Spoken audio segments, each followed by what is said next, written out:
los que nos van a ver allá en la plataforma de YouTube.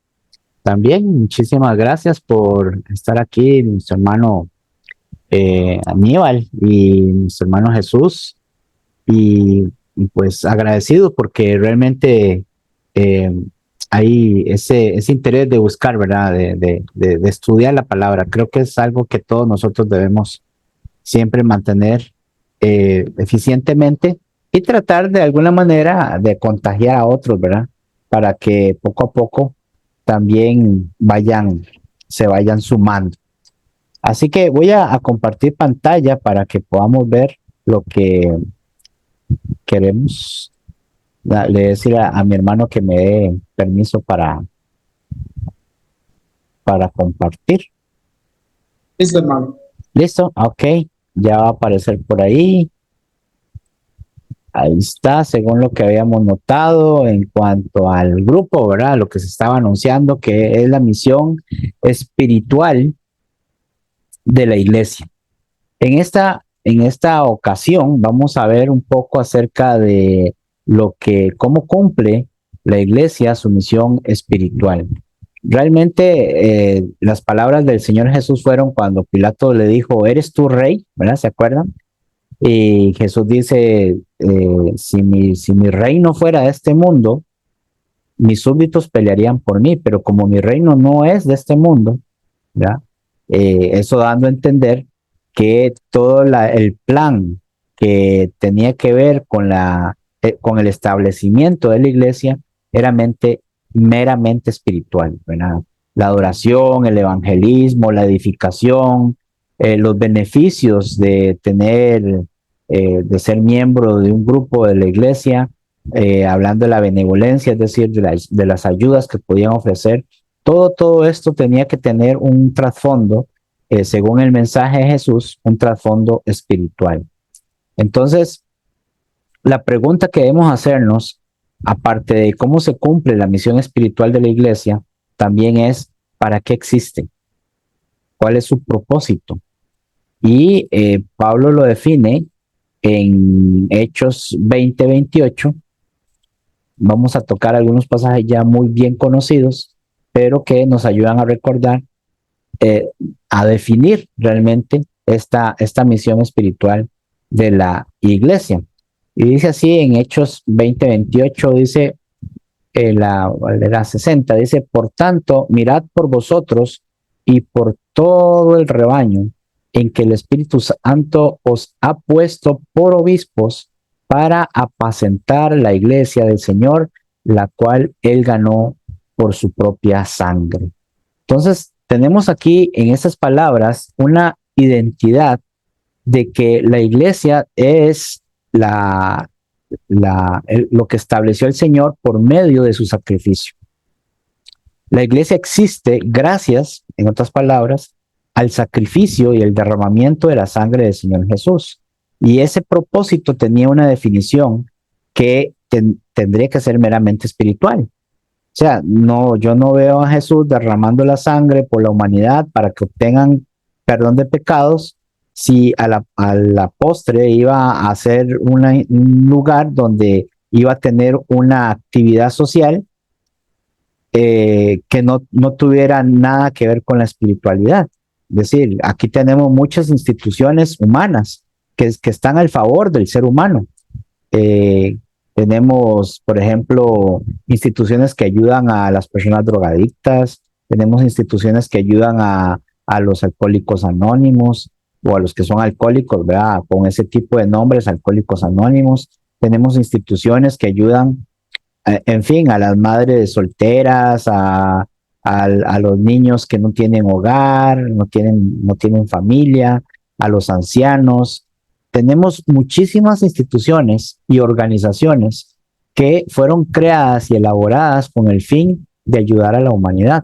También tenemos instituciones y organizaciones que fueron creadas y están hechas para ayudar a los animales, por ejemplo, al medio ambiente. Todo esto tiene una definición y un propósito que lo lleva hacia ese objetivo.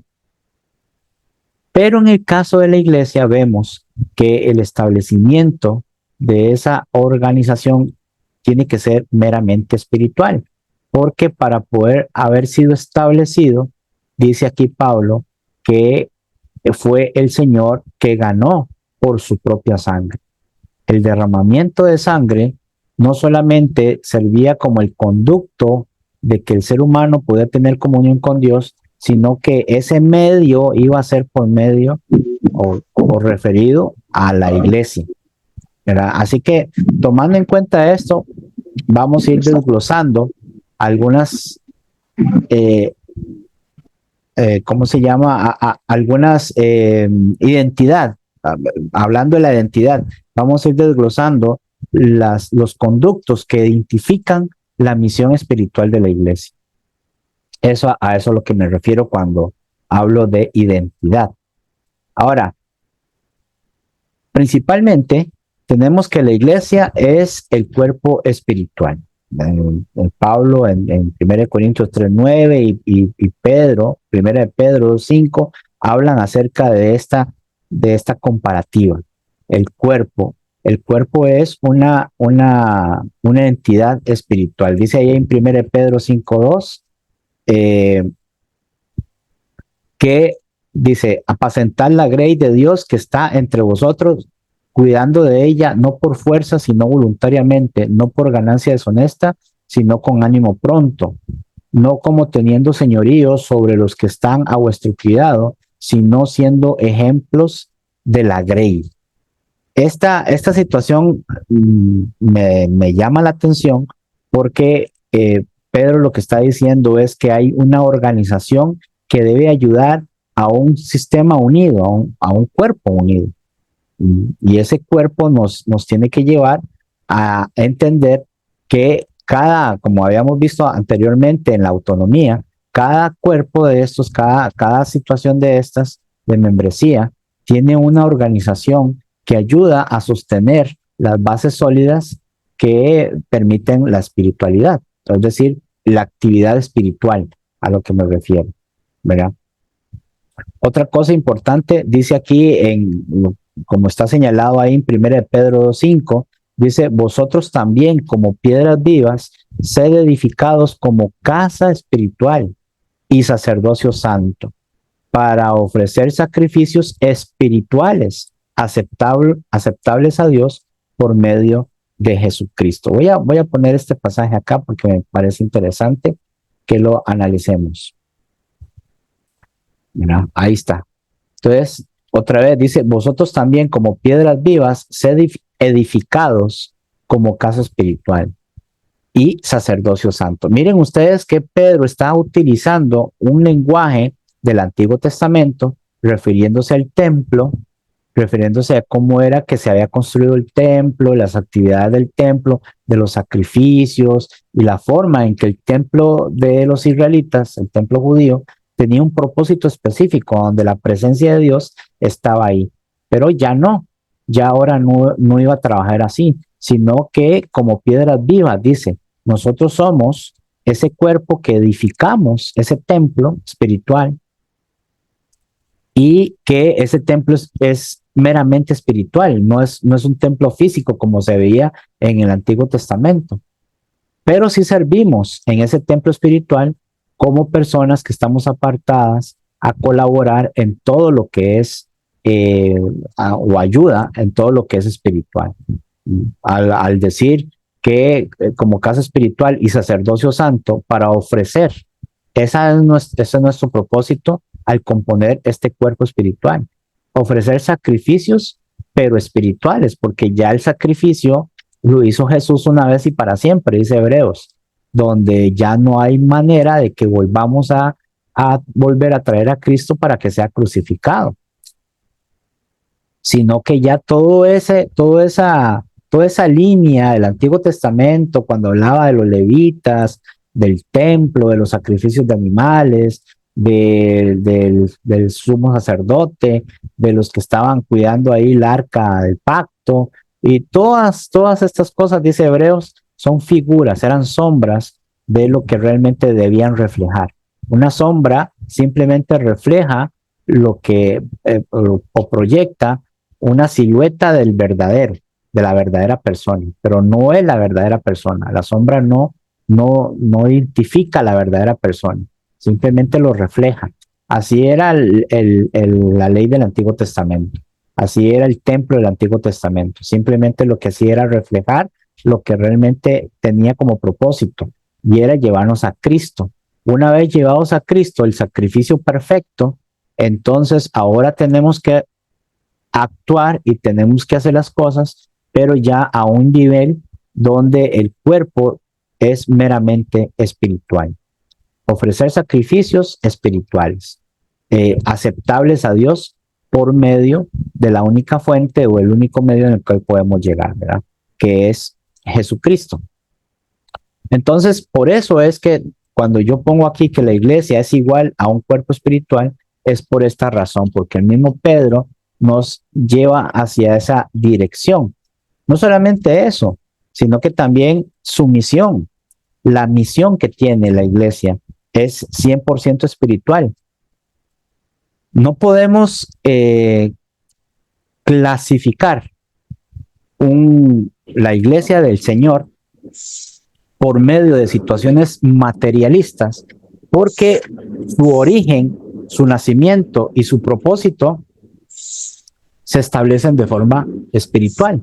Como les dije al principio, cuando Pilato le preguntó a Jesús que si él era rey, ¿verdad? Jesús dijo que su reino no era de este mundo, que su reino no pertenecía aquí. Y cuando hablaba de este mundo, se refería al sistema de cosas que son materiales, o así los propósitos materiales. El imperio romano era todo un reino, era un imperio, pero que había sido establecido con propósitos materialistas, como lo son los gobiernos de ahora, las políticas de ahora y todo eso. ¿Ves? Que no solamente es para adquirir material en el sentido de prosperidad, sino también que están establecidas a la hora de someter a las personas a que haya un flujo normal de vida, ¿verdad? Hasta donde se puede. Bueno, eso es en cada gobierno y todo eso, pero en el Imperio Romano era así. El imperio conquistaba otros reinos y los sometía, a esos reinos los sometía bajo sus órdenes, pero les daba la libertad de seguir haciendo las cosas de la vida cotidiana. Sin embargo, toda responsabilidad, todo acto y toda cuenta tenía que dársela al imperio que lo sometía, es decir, el Imperio Romano. En el caso, para que eso sucediera, el Imperio Romano tenía que tener una fuerza militar, tenía que tener una política que favoreciera completamente a Roma y todas estas cosas, ¿verdad? En el caso de la Iglesia del Señor, siendo su reino, como ya sabemos que habla Efesios, que es el reino del Señor, es la Iglesia, también la política de la Iglesia y la forma en que la Iglesia está establecida, vimos que es meramente espiritual, y por eso su misión, por eso su trabajo tiene que ser espiritual de igual manera. Hasta ahorita no podemos variar eso, tiene que llevar una línea correcta, trazarse una línea correcta. No podemos todavía decir que la iglesia tiene dos funciones. Hasta el momento no lo hemos podido ver. Y como dice aquí en Primera de Pedro 3:15, Primera de Timoteo, perdón, Primera de Timoteo 3:15, bueno, hablando de su misión, dice, para que si tardo sepas cómo debes conducirte en la casa de Dios, que es la iglesia del Dios viviente, columna y baluarte de la verdad. Es necesario entonces que entendamos que el propósito de la iglesia de haber sido establecida y su misión principal tiene que ver con una conducta meramente espiritual. Y cuando hablo de meramente espiritual, me refiero a la actividad que tiene la iglesia. Es decir, nosotros no vamos a durar en este mundo. De alguna manera, tarde que temprano vamos a partir de este mundo. Lo que hayamos hecho en este mundo, las cosas que hayamos dejado, edificado en este mundo, aquí se van a quedar. Nosotros no nos podemos llevar nada. Por eso es que la iglesia no puede identificarse como una institución que es una institución terrenal. ¿Por qué? Porque todo esto va a perecer, todo esto se va a acabar algún día. Los reinos suben, van y vienen, y esto terminará algún día. Pero como las palabras de Cristo son eternas y él había dicho que él iba a establecer la iglesia de él, y que la iglesia de Él tenía que tener ese propósito espiritual, es porque nosotros, los que somos parte de ese reino, cuando partamos de este mundo, vamos a continuar nuestra vida en una vida completamente inmaterial, es decir, completamente espiritual. Y por eso la forma en la que nosotros nos manejamos en este mundo, que como dice Pablo, vivimos en este mundo, mas no somos de este mundo. Andamos en este mundo, más como dice Pedro, somos peregrinos. Entonces estamos de pasada, y como estamos de pasada es porque tenemos nosotros una actividad que va a seguir por la eternidad. Esa actividad la tenemos que llevar a cabo en el momento en que nacimos de nuevo. ¿Cuándo nacimos de nuevo? Bueno, nacimos de nuevo cuando obedecimos el Evangelio. Nos bautizamos como el paso, el penúltimo paso de nuestra vida, y el último paso es una vida cristiana. Esa vida cristiana debe ser sostenida, debe ser ofrecida y como columna y baluarte, ¿verdad? Debe ser apreciada porque es la verdad que sostiene todas las cosas. Perdón. Y esa verdad que sostiene todas las cosas se llama la Iglesia de Cristo. Entonces, también tenemos que notar que toda obra debe honrar la sangre de Cristo. Como les dije yo, en Mateo, como vimos anteriormente, ¿verdad? En Hechos, perdón, en Hechos 20:28. Hechos 20:28 dice la forma en que la iglesia fue establecida. Esa iglesia necesitaba ser establecida, y ese pago que dio para poder ser comprada, ganada, tenía que haber sido por el sacrificio de Cristo. Así que como habíamos dicho aquí, como dice Pablo, por tanto mirad por vosotros y por todo el rebaño, hablando de la iglesia, en que el Espíritu Santo os ha puesto por obispos para apacentar la iglesia del Señor. ¿Por qué la iglesia del Señor? Dice, la cual Él ganó, Él compró, Él adquirió, tiene esta palabra lo que indica, por su propia sangre. Nadie de los que nosotros podamos volver a ver, a la izquierda, a la derecha, atrás, adelante, es dueño de la iglesia. Nadie. Nadie puede decir yo soy aquí el más grande, o yo soy aquí el que manda, y no necesariamente con palabras, puede ser con actitudes, ¿verdad? Es que nadie, todos nosotros, los que pertenecemos a la iglesia del Señor, nadie es más que nadie, todos somos consiervos, todos somos hermanos, y por eso debemos respetarnos unos a otros. Aquí el único dueño, aquí el único que manda, aquí el único que dice sí o no, es Jesucristo, porque Él la ganó con su propia sangre. Por eso es que nosotros entonces tenemos que comprender que todo aquello, toda obra de la iglesia debe honrar la sangre de Cristo. Y como dice Efesios 5:25, dice así: maridos, amad a vuestras mujeres, así como Cristo amó a la iglesia y se entregó a sí mismo por ella. Entonces, es inaudito, es inexplicable que un hombre se case con una mujer y que la mujer no honre a su marido, es decir, no lo respete. No, digamos que la mujer diga, bueno, usted y yo estamos casados, pero yo después vengo, ahí cuando yo quiera yo vengo para la casa, y no, y hagas usted las cosas y usted viva ahí solo, y yo cuando yo tenga necesidad de venirlo a buscar, yo lo busco, ¿verdad? Entonces, ¿qué va a decir el marido? ¿Cómo se va a expresar de eso cuando una mujer le hable así? ¿Verdad? Igual el marido no le puede decir a la mujer, mujer, yo la verdad es que sí, yo me comprometí con usted, yo estoy casado con usted, pero yo voy a salir con otras mujeres, y la verdad es que yo quiero ser un espíritu libre y quiero irme con otras mujeres y quiero hacer lo que yo quiera, y usted no puede meterse en mi vida. Entonces, hay mucha confusión en eso, porque entonces, ¿a qué se refería con casarse, con matrimonio? ¿A qué se refería con compromiso?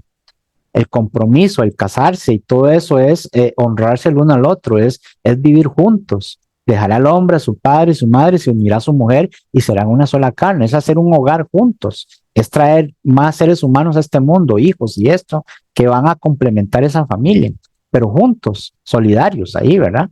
Entonces, dice aquí Efesios, dice Pablo, que así, de esa misma manera, los maridos deben amar a vuestras mujeres, así como Cristo amó a la iglesia. Cristo no dijo, bueno, yo vengo, derramé mi sangre, establecí la iglesia, pero ahora hay muchas iglesias. Ya la verdad es que no importa, todas son válidas, todas sirven. No, porque sería el equivalente a que un marido diga que él puede tener todas las mujeres que quiera, a pesar de que se comprometió con una. Eso no puede ser lógico, no puede ser válido. Maridos, amad a vuestras mujeres, así como Cristo amó a la iglesia y se entregó a sí mismo por ella. No es el 26, tiene un propósito, tiene un significado, para santificarla, es decir, apartarla de todo aquello que influya en el mundo, todo aquello que es malo, que no es honesto, que no es agradable. El mundo ofrece muchísimas cosas malas, muchos pecados, mucha infidelidad, mucho robo, mucha mentira, un montón de cosas ofrece el mundo. Y la gente tiene que vivir bajo esas directrices del mundo, ¿verdad? Para poder sobrevivir, porque no tienen a Cristo. Pero la iglesia no, la iglesia es diferente. La iglesia es aquella mujer que decidió darle su vida a un hombre y ese hombre está al cuidado de ella, se entrega por ella, la ama, la cuida, la respeta, la tiene así, aunque sean pobres, aunque no tengan muchos recursos, pero respeta a casa, respeta su hogar. Y obviamente ese hogar viene por la mujer, la esposa. Entonces dice Cristo, así amó a la iglesia, así amó a su esposa, su novia, ataviada, ¿verdad? Que es para santificarla, habiéndola purificado en el lavamiento del agua por la palabra. Es decir, el compromiso que Jesús dio en cuanto a lo que iba a hacer con la iglesia, lo cumplió. Él dijo que iba a establecer la iglesia y que la iglesia iba a ser columna y baluarte de la verdad y que por medio de la iglesia todas las cosas iban a ser sometidas bajo sus pies. Y es lo que se ha cumplido o Cristo ha cumplido hasta el momento. Por eso es que entonces nosotros tenemos que comprender que toda obra debe honrar la sangre de Cristo, así como se entregó Él por ella. Otra cosa importante es que, en primer lugar, los sacrificios que nosotros debemos ofrecer a Cristo, a nuestro rey, a la cabeza de la iglesia, nosotros como miembros o ciudadanos de este reino que se llama la iglesia, tienen que ser meramente espirituales. Ahora, cuando me refiero a meramente espirituales, ¿a qué me refiero? Me refiero a una conducta que domine la situación. Es decir, mire, en otras palabras, cuando uno es dominado por algo, dice Pablo en Romanos capítulo 6, y también lo dice el Señor Jesús en Juan capítulo 8, que cuando uno es dominado por algo es esclavo de ello, ¿correcto? Entonces, si uno es dominado por ejemplo, por el alcohol, el hombre es alcohólico, entonces obviamente está dominado bajo esa fuerza. Así que si una persona está dominada por algún hábito, alguna influencia, alguna actividad que lo aleje de Dios, está dominado por eso. Eso se le llama pecado. Y el pecado es algo que se posee, es como una bacteria que entra en el cuerpo y se posesiona y lo quiere todo, se lo quiere comer todo. Y entonces ese sentimiento y esa actividad hace que lo domine a uno, ¿verdad? ¿Cuándo es que uno ofrece sacrificios espirituales? No cuando uno diga, ya fui a la iglesia el domingo, ya cumplí y ya canté y ya estuve aquí con el estudio. No, son consecuencias de algo mayor.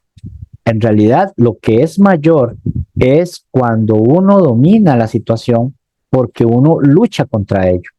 En Gálatas capítulo 5 5 y 6, habla acerca de la lucha que tenemos constantemente con la carne.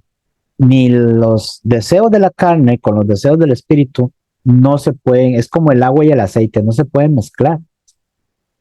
Entonces, esa lucha va a ser mientras estemos en este mundo, va a ser de toda la vida, hasta que nos vayamos de este mundo. Pero por eso, entonces, cada acto de sacrificio, de ofrenda que yo ofrezca a Dios, que engrandezca mi vida espiritual, eso es lo que llamamos sacrificios espirituales. Entonces, si usted dice, no, la verdad es que yo no voy a leer la Biblia, la verdad es que ya a mí me aburre leer la Biblia.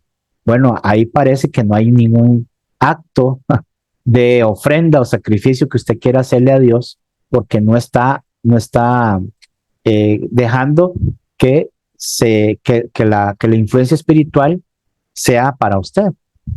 Yo no oro, yo casi no oro, la verdad es que yo no sé ni qué decirle en las oraciones.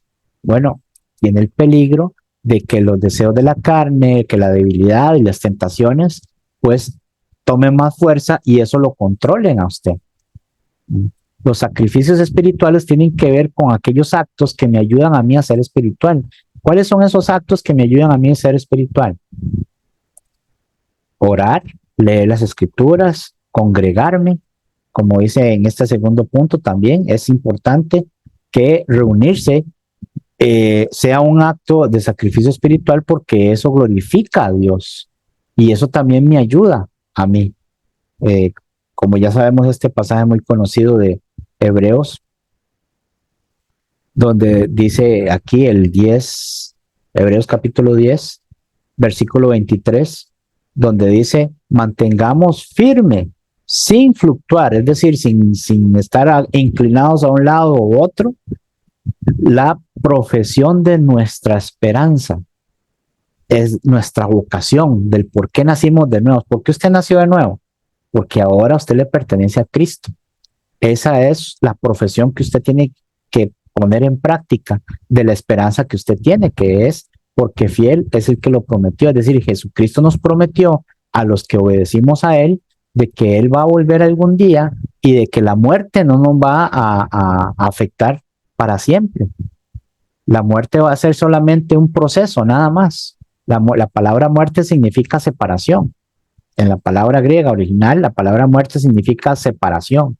Nosotros simplemente vamos a estar separados de lo físico cuando partamos de este mundo, pero nuestra actividad, nuestra alma, nuestro espíritu y todo eso va a estar consciente de todo. Y esa conciencia nos va a determinar que si morimos en Cristo, entonces Cristo nos prometió, porque Él es fiel y cumple, que nosotros vamos a tener vida eterna y vamos a vivir con Él en el cielo para siempre. Entonces, toda lucha, mientras estemos aquí, toda lucha vale la pena, aunque tengamos que tener actitudes espirituales que compitiendo con las actitudes carnales, siempre en cierta forma veamos que perdemos o que estamos perdiendo. Es decir, el cristiano, como dice 1 Corintios 13, todo lo aguanta, todo lo soporta, todo lo espera, ¿verdad? Esa es la actitud del cristiano. El cristiano tiene derechos aquí en la tierra, sí, tiene derechos, pero los derechos que él considera mayores son los espirituales. Por eso es que dice que mantengamos firmes sin fluctuar la profesión de nuestra esperanza. Eso es lo que nos motiva, porque fiel es el que lo prometió. Dice el 24, y considerémonos unos a otros para estimularnos al amor y a las buenas obras. Es que el ofrecer sacrificios espirituales en un lugar donde como misión de la iglesia son cosas espirituales al 100%, pues estas actitudes son las que me ayudan a mí, no solamente a ser un cristiano, sino también a mantener esta fidelidad al Señor por la esperanza que Él me prometió. Considerarse unos a otros para estimularnos al amor. La palabra amor aquí no quiere decir algo que yo sienta bonito en el estómago, como cuando uno se enamora o cuando uno ve a la mujer de su juventud, lo que sea, ¿verdad? O cuando uno ve a los hijos, cuando uno ve a los hermanos, a la mamá, al papá. Ese no es el tipo de amor que habla aquí. El tipo de amor que habla el Nuevo Testamento cuando se refiere a esto se requiere al amor que es obediente, al amor de la buena voluntad. Yo tengo un deseo bastante grande de quedar bien con la persona a quien yo le prometí o a quien yo le entregué mi vida. Ese tipo de amor, a eso es el que dice. Entonces, para estimularnos al amor y a las buenas obras, es decir, todo aquel deseo que yo tengo de que hable bien a Dios, tiene que ser estimulado, porque si no lo estimulo, si no lo practico por medio de las buenas obras, ¿cuáles son las buenas obras? Las buenas obras son, la base de las buenas obras son estas, vamos a verlas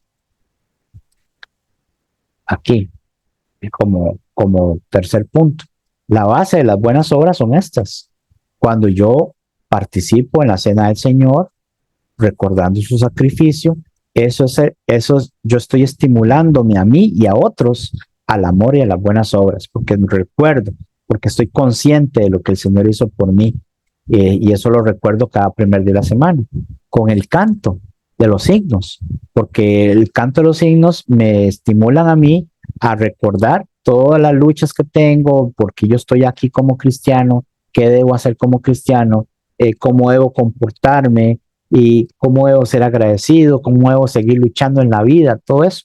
Los signos tienen esa fortaleza de darme a mí esa parte para yo poder ofrecérsela a Dios como alabanza, como adoración.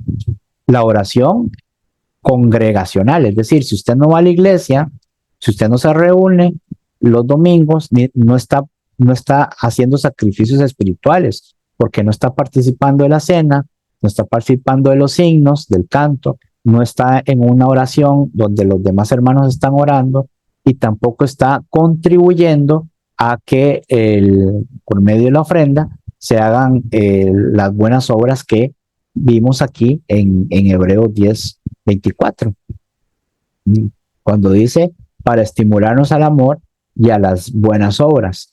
¿Cómo? ¿De qué manera hacemos eso entonces? Dice el versículo 25, no dejando de congregarnos, como algunos tienen por costumbre, sino exhortándonos, es decir, llamándonos la atención de una forma respetuosa, amorosa, y tanto más cuando veis o cuanto veis que aquel día se acerca. Estamos cada vez más cerca del final, ya sea el final de nuestras vidas o ya sea el final de este mundo. La gente dice, ya Cristo está a la vuelta, ya Cristo está a la vuelta. En realidad, nadie sabe, pero que ya estamos más cerca, estamos más cerca. Estamos más cerca que los primeros cristianos, estamos más cerca que los apóstoles, estábamos más cerca que los judíos que oyeron hablar a Jesús. Nosotros estamos más cerca porque después de la dispensación cristiana, de la era cristiana, ya no existe nada más. Ya no hay otra dispensación. Hubo una dispensación que se llamaba la dispensación patriarcal. Después vino la mosaica, la del pueblo de Israel. Y por último viene la cristiana y ya no hay más. Entonces nosotros cuando partamos de este mundo, muramos y nos vayamos de este mundo, es todo lo que hicimos. Y esto que hicimos tiene que concentrarse en esa misión que es meramente espiritual. La misión espiritual, los sacrificios espirituales entonces tienen que ver con esto.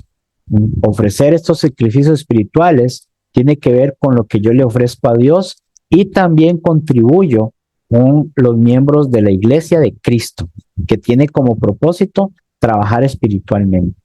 Las formas básicas de saber que yo estoy haciéndolo es cuando me congrego y participo de los elementos de la cena, los cantos, la predicación, la oración, la ofrenda y también la evangelización.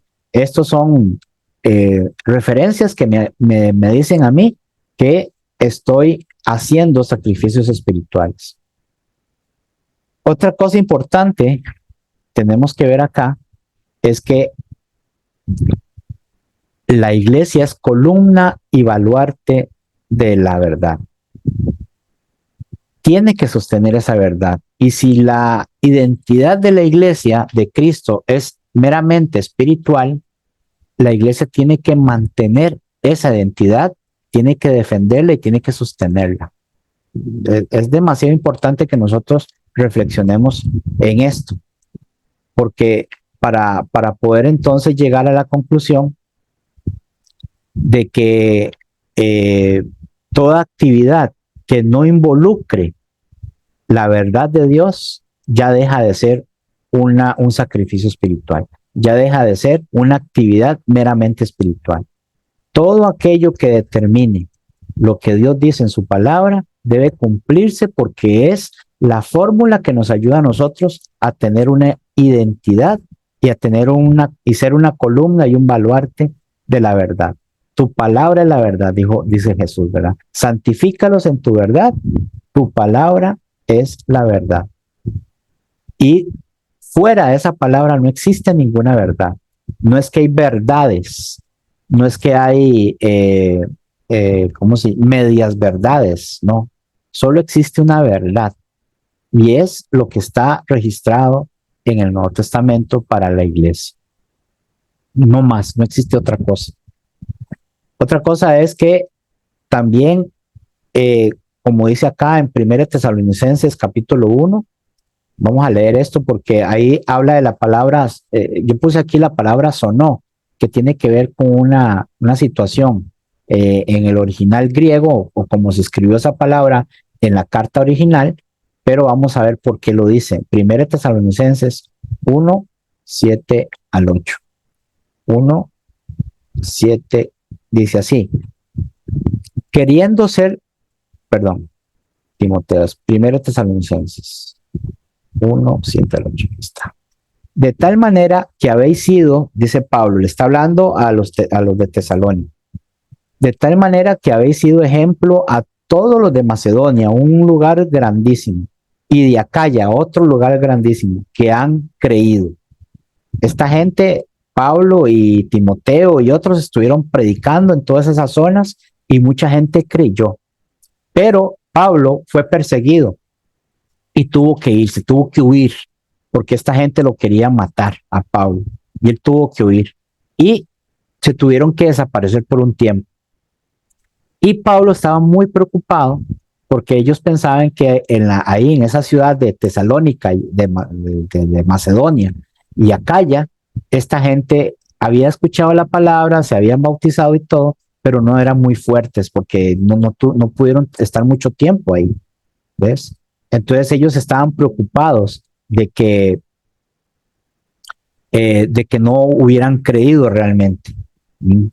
Dice acá en el versículo 3, acordándonos sin cesar delante del Dios y Padre nuestro de la obra de vuestra fe, del trabajo de vuestro amor y de vuestra constancia en la esperanza en nuestro Señor Jesucristo. Ya Pablo estaba muy feliz porque Pablo se había dado cuenta, le habían llegado noticias de que las iglesias que estaban en esos lugares no eran iglesias débiles, habían crecido, ellos mismos habían evangelizado, habían predicado, habían llevado la palabra conocida hasta ese momento del evangelio, y la gente estaba haciéndose cristiana, sin necesidad de que Pablo estuviera ahí, ni ninguno de los apóstoles, ni los servidores de Pablo, como Timoteo y otros, ¿verdad? Entonces, Pablo está muy feliz por eso, por eso dice el versículo 4, porque conocemos, hermanos amados de Dios, vuestra elección. Dice el 5, pues nuestro evangelio no llegó a vosotros en palabra solamente, sino también en poder en el Espíritu Santo y en plena certidumbre, como bien sabéis cuáles fuimos entre vosotros por amor a vosotros. Pablo les está recordando que ellos trabajaron duro para que la iglesia en Tesalónica y en las regiones de Macedonia y Acaya creciera el evangelio. Pero dice el versículo 6, y vosotros vinisteis a ser imitadores de nosotros y del Señor, recibiendo la palabra en medio de gran tribulación con gozo del Espíritu Santo. Ellos la recibieron, la aceptaron y se pusieron a empezar a trabajar, ¿verdad? Y empezaron a regar el evangelio por todo lado. Y aquí entonces venimos a nuestro pasaje, versículo 7, de tal manera que habéis sido ejemplo a todos los de Macedonia y Acaya que han creído. Y en el versículo 8 entendemos esta palabra, porque partiendo de vosotros ha sido divulgada. Esta palabra divulgada es la que tenemos que enfocarnos. La palabra del Señor, no solo en Macedonia y Acaya, y dice, sino que también en todo lugar vuestra fe en Dios se ha extendido, de modo que nosotros no tenemos necesidad de hablar nada. Vea qué interesante el trabajo que hizo esta gente con los recursos que tenía. ¿Mm? Pero en el versículo 8, aquí en el principio dice, porque partiendo de vosotros ha sido divulgada. Esa palabra divulgada en otras versiones dice resonó, resonó. Y esto de resonar significa que lo hicieron como cuando se oye un estruendo, como cuando se oyen las trompetas, duro, ¿verdad? Es algo que se dejó oír duro, que no fue así como oculto, como de voz baja, no, no, no. Fue algo que hicieron sonar con fuerza, ¿verdad? Como cuando suenan las trompetas. Bueno, esta actividad es lo que la iglesia hace, construye espiritualmente. Su misión es eso, anunciar, pero de una manera en que todo mundo entienda, todo mundo escuche. No es una manera así como debajo de la mesa, como mira, como algo sospechoso, como algo oculto, no, a plena luz del día, ¿verdad? Esta gente, a pesar de que iban siendo perseguidos, maltratados y todo, ellos anunciaban a plena luz del día el evangelio. Esa es la misión espiritual de la obra de la iglesia. Eso es lo que identifica que la iglesia sea columna y baluarte de la verdad. ¿Ves? Esas son las situaciones en las que nosotros debemos ponernos entonces a meditar, que antes de proponer ideas en que la iglesia participe de ciertas situaciones en las que no pueden ser buenas, sí, pueden ser buenas ideas, no digo que no, pero si no se está cumpliendo con esta parte, que es la que realmente podemos ver en su palabra, entonces, ¿para qué irnos a buscar otras cosas que no convienen a la iglesia si todavía no hemos pulido estas? ¿Verdad? Eso sería como nosotros trabajar de carpinteros y que nos hayan dicho, hágase una mesa y cuando se haga una mesa yo veré si le pago para que haga sillas. Y que yo diga, bueno, aquí le hice la mesa, todavía le faltan 2 patas más, pero mejor págueme para hacer las sillas porque con la silla es más bonito. ¿Verdad? La gente va a decir, no, no, no, yo primero necesito ver la mesa terminada y después veré si le pago las sillas. Y andar de precisado así no sirve. O entregar una mesa mal hecha solo porque ya quiero que me pague las sillas, porque yo siento que yo puedo hacer mejor las sillas. Todo este tipo de pensamientos materialistas de querer llevar a la iglesia actividades y a situaciones en las que no son meramente espirituales, ¿verdad? Solo para seguir la corriente o la modernidad de otros, ¿verdad? Entonces no está cumpliendo con su deber de ser 100% espiritual, ni tampoco yo estoy cumpliendo con mi deber de entregar sacrificios espirituales. Por eso es que, como si la iglesia, si usted considera y entiende que la iglesia en la que usted es miembro es columna y baluarte de la verdad, tiene que defender esa verdad, pero tiene que dejarse sonar, tiene que resonar, ¿verdad? Como lo hicieron en Tesalónica. Eso hace que también nosotros, ahora, la parte espiritual tenga que ver con de dónde procede, cómo sostenemos esa parte espiritual. ¿Ve? Y aquí es donde vamos a detenernos un poco y tal vez vamos a dejarlo como una segunda parte porque yo no quiero alargar esto, pero esto hay que tomarlo en cuenta porque si estamos hablando de lo que es espiritual, ¿cuándo interviene lo material? ¿Cuándo? Eh, si nosotros los domingos, el primer día de la semana, apartamos según hayamos prosperado, a veces no se puede, a veces sí se puede, ¿verdad? Apartamos esto, lo que es el bien material, ¿para qué lo hacemos? ¿Cuál es el propósito de ello? Si estamos en una iglesia meramente espiritual, ¿para qué necesitamos recoger dinero? ¿Para qué necesitamos usar el dinero? Y ahí es donde nosotros tenemos que poner, como decimos aquí en mi país, las barbas en remojo, porque parte de la oración, del culto de oración, es cumplir con lo que Pablo dice en 1 Corintios capítulo 16, ¿verdad? En cuanto a la ofrenda para los cristianos, haced esto que os ordené a las iglesias de Galacia. Cada primer día de la semana, cada uno de vosotros aparte algo según haya prosperado, atesorándolo para que cuando yo llegue, dice Pablo, no hayan desórdenes. Entonces, ya aquí estamos entrando a una parte material, pero esta parte material nos va a ayudar a que la parte espiritual resuene, se magnifique y que sus miembros también tengan la oportunidad de poder ser ayudados. Pero es aquí donde entramos entonces en muchos conflictos. Sostener a quienes predican al principio tenía un sentido de querer ayudar, pero era un sentido, lo que llamamos un sentido recíproco. Es decir, la misión de la iglesia era convertir todo el beneficio material en espiritual. Recuerden lo que pasó en Hechos, ustedes se acuerdan lo que pasó en Hechos cuando se estableció la iglesia. ¿Qué hacían las personas cuando llegaban a ser parte de la iglesia? Vendían sus propiedades y todo lo ponían a los pies de los apóstoles. ¿Por qué? Porque si las cosas eran espirituales, ¿para qué ellos hacían eso? ¿Para qué vendían sus propiedades? ¿Para qué atesoraban el dinero y se lo llevaban a los pies de los apóstoles?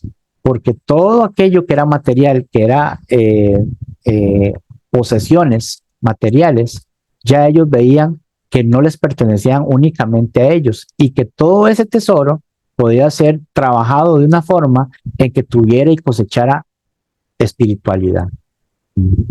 Entonces, la iglesia, así como el ministerio de Cristo dice aquí en Lucas, cuando Jesús estuvo aquí en la tierra, dice el capítulo 8, versículo 1, dice así: aconteció después de que Jesús iba por todas las ciudades y aldeas predicando y anunciando el evangelio del reino de Dios, y los 12 con él. Ese es su trabajo, ¿no? Es un trabajo meramente espiritual. Pero ¿qué pasaba? Necesitaba de lo material, porque dice el versículo 2, y algunas mujeres que habían sido sanadas de espíritus malos y de enfermedades, María, que se llamaba Magdalena, de la que habían salido 7 demonios, dice el versículo 3, Juana, mujer de Chuza, intendente de Herodes, y Susana, y otras muchas que le servían de sus bienes. ¿Ve? El mismo Jesús con sus apóstoles, en una actividad completamente espiritual, necesitaban de los bienes materiales para poder seguir funcionando. Ese sentimiento después lo vimos reflejado en Hechos, ¿verdad? Lo vimos reflejado en Hechos cuando vemos que la gente iba creyendo, iba aceptando el evangelio. Dice Hechos capítulo 2, versículo 44, dice, ese mismo ejemplo lo vemos ahí, en el versículo 44 de Hechos capítulo 2, donde dice, todos los que habían creído estaban juntos y tenían en común todas las cosas. 45, y vendían sus propiedades y sus bienes y los repartían a todos según la necesidad de cada uno. 46, y perseverando unánimes cada día en el templo y partiendo el pan en las casas, comían juntos con alegría y sencillez de corazón. 47, alabando a Dios y teniendo favor con todo el pueblo. ¿Cómo tenían favor con todo el pueblo? Porque ellos veían que todas esas posesiones materiales ya no los controlaban a ellos, sino que los ponían al servicio del evangelio. Y el Señor añadía cada día a la iglesia los que habían de ser salvos. Entonces, ¿para qué les digo todo esto? Bueno, para que establecemos este punto de que llega el momento de comprender que muchas de las funciones que la iglesia necesita tienen, para ser espiritual, tiene que venir de una forma o de actividades materiales. Ahora, la pregunta del millón es, ¿qué nos está permitido hacer con lo que es material? Si había una costumbre o nació una costumbre con Jesús y sus apóstoles de que las mujeres compartían de sus bienes materiales y eran mujeres de mucho prestigio, de dinero que daban a Jesús, si en Hechos la gente llegaba y daba sus riquezas para que todas las cosas estuvieran en común, ¿cuál era ese propósito? Si la iglesia después recogía cada primer día de la semana la ofrenda, ¿cuál era el propósito de la ofrenda? Si es una actividad material y si la iglesia tiene que hacer una actividad espiritual, ¿por qué el Señor permite que esta actividad material surja o esté dentro de la actividad espiritual? Bueno, porque en primer lugar, como dice Pablo, Pablo en Romanos, ¿verdad? ¿Y cómo creerán si no hay quienes prediquen? Tenía que haber una actividad material para poder expandir, la iglesia del Señor. Si no, no, ¿de qué manera? ¿De qué manera se hacía? Dentro de esa manera, habían oportunidades, como decía Pablo aquí en 1 Corintios, capítulo 9, versículo 14, donde dice, así también ordenó el Señor a los que anuncian el Evangelio que vivan del Evangelio. Y si usted lee todo el capítulo 9 de 1 Corintios, así se lo dejo como tarea, le hace todo el capítulo, se va a dar cuenta de que Pablo lo que está diciendo principalmente es que es necesario que este tipo de personas existan y que vivan del Evangelio para que el Evangelio sea expandido. Pero no el Evangelio que ya todo el mundo conoce, sino el punto es que expandir el Evangelio, el de verdad, el verdadero Evangelio. Y hoy por hoy todo el mundo conoce el Evangelio, pero que lo están practicando de la forma en que fue establecida, ese es el problema. Y necesitamos predicadores que nos ayuden a nosotros, maestros, ancianos, etcétera, que nos ayuden a nosotros a perseverar y ser columna y baluarte de la verdad. Y para eso se necesita lo material. Sin embargo, también debemos reconocer que se ha perdido mucho el objetivo de que se ha visto que el predicador que ha sido sostenido se ve como una persona que tiene una posición en la iglesia que es superior a la de los demás. Y esa parte es la que se perdió. Esa parte ya dejó de ser espiritual para convertirse en material. Y eso ya estamos hablando de materialismo. Hay muchísimas personas, por ejemplo, iglesias en Estados Unidos que ofrecen dinero a muchos con tal de que hagan lo que ellos digan, con tal de que hagan lo que ellos propongan. Y ahí sí ya no, porque entonces está pervirtiendo la parte espiritual, que es la que no se debe corromper. Hay muchas personas que por la necesidad que hay, y eso es muy entendible, imagínense que alguien venga y nos ofrezca dinero y yo estando en una situación difícil, eso es una tentación increíblemente difícil y es muy dura. Pero mucha gente se está moldeando a eso. Hay personas que reciben sostenimiento y ya creen ellos que tienen el poder de poner y quitar en las iglesias, porque ellos son los que están recibiendo el salario y ahora es un trabajo, y ahora como trabajo, como si fuera un trabajo de abogado, de doctor o de oficinista, qué sé yo, y se perdió completamente el sentido espiritual, porque ahora se ve de otra forma, ¿ves? Entonces tenemos que tener ese cuidado, por eso es que vamos a ir desarrollando poco a poco esta parte donde ya topamos con algo que es material, pero que no debe de afectar lo que es espiritual. Aún muchos se han ido más allá, muchos han dicho, bueno, tenemos mucha prosperidad material, entonces, ¿por qué no hacemos otras cosas? Hagamos instituciones, hagamos orfanatos, hagamos campos para las mujeres solteras, madres solteras y todo, que son buenas ideas, sí que son buenas ideas, pero ya existen organizaciones que no tienen nada que ver con lo espiritual, que hacen estas cosas, y la iglesia está sacrificando lo espiritual para poder darle importancia a esto que no es lo que refleja la iglesia, no es lo que resuena la iglesia como entidad espiritual. Entonces, vamos a dejarlo aquí. Yo les agradezco mucho la atención que me dieron. Muchísimas gracias por su fina atención y pues siempre estoy pendiente a los comentarios y preguntas que puedan haber. Muchas gracias, hermanos.